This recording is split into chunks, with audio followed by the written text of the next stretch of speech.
કૌભાંડો આ રાજ્ય સરકાર કરી રહી છે એનો એક પુરાવો આપની સમક્ષ લઈને આવ્યો.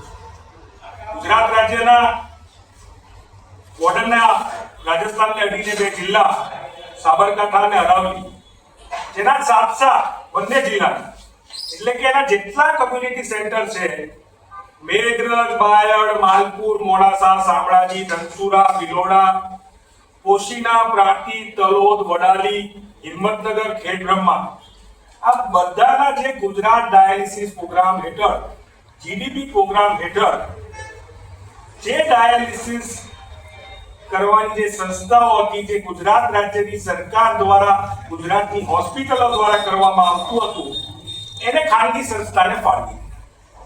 આ ડાયાલિસિસ સેન્ટર એક સિમ્બાયોસિસ હેલ્થકેર કરીને સંસ્થા છે, તેના નામે ફાળવી દેવામાં આવ્યા. ખાનગી સંસ્થા શું? આ ખાનગી સંસ્થા કોની છે કે ટેન્ડર વગર ફાળવી દેવામાં આવે?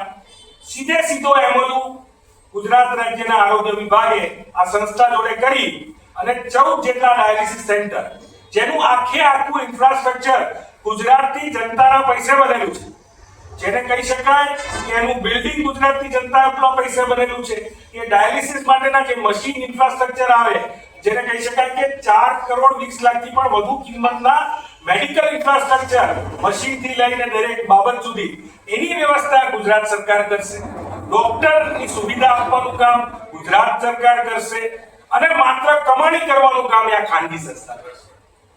મહિને 25 લાખથી પણ વધુની આવક આ સંસ્થાને ઊભી કરાવીને કરોડો રૂપિયા વર્ષ દરમિયાન કમાવી આપશે આ ગુજરાત રાજ્યનું આરોગ્ય વિભાગ.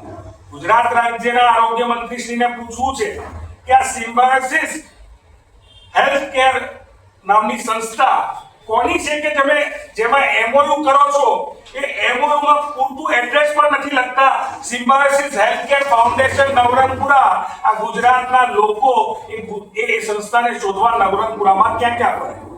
સ્પષ્ટપણે બધું જ ઇન્ફ્રાસ્ટ્રક્ચર આપણા બધાના ટેક્સ મનીથી ઊભું થયેલું ઇન્ફ્રાસ્ટ્રક્ચર અને ખાનગી સંસ્થાને ફાળવી જે પ્રકારનો મોટો ભ્રષ્ટાચાર આરોગ્ય વિભાગ દ્વારા આચરવામાં આવ્યો છે તે સ્પષ્ટ દેખાઈ આવે છે. ક્લેરિટી જોડે આંકડા બોલે છે. મહિને ખાનગી જે સંસ્થાઓ છે અથવા પ્રાઇવેટ હોસ્પિટલો છે અથવા તો ટ્રસ્ટ સંચાલિત હોસ્પિટલો છે, એને 2200 રૂપિયા આપવામાં આવે છે. એમાંથી 300 રૂપિયા એ જે દર્દીઓ છે એને આવન જાવન માટે આપવામાં આવે છે અને 1900 રૂપિયામાં બધું ઇન્ફ્રાસ્ટ્રક્ચર થી લઈ, ડોક્ટર થી લઈ અને બધો જ ખર્ચ ખાનગી હોસ્પિટલો અને ટ્રસ્ટ સંચાલિત હોસ્પિટલો ઉપાડતી હોય છે. તો આ ખાસ સવલત સિમ્બાયોસિસ હેલ્થકેર ફાઉન્ડેશનને શું કામ આપવામાં આવી? બધું જ બનાવીને માત્ર કમાણી કરવા માટે સિમ્બાયોસિસ હેલ્થકેર ફાઉન્ડેશનના નામે સરકારના કયા મળતિયાને ફાઇનાન્શિયલ ફાયદો, આર્થિક ફાયદો આપવાનો પ્રયત્ન થઈ રહ્યો છે? કોણ છે આ વ્યક્તિ? સિમ્બાયોસિસ હેલ્થકેર ફાઉન્ડેશનનો માલિક કોણ છે એ તપાસનો વિષય છે. જો ગુજરાત રાજ્યના 2 જિલ્લા અરાવલી અને સાબરકાંઠા, આ 2 જિલ્લાના ડાયાલિસિસ સેન્ટરો જો ખાનગી સંસ્થાને આપેલા હશે તો મને માનવું છે કે તપાસનો વિષય છે કે ગુજરાત રાજ્યના છેવાડાના આવા અનેક જગ્યાએ આ પ્રકારના આર્થિક ગુના આચરાયેલા હશે. કોકને કોક મળતિયાને ફાયદો અપાવવા માટે ક્યાંક ને ક્યાંક જે આરોગ્ય વિભાગમાં બેઠેલા લોકો છે, સંકળાયેલા લોકો છે, એ કોકને ફાયદો પહોંચાડી રહ્યા છે.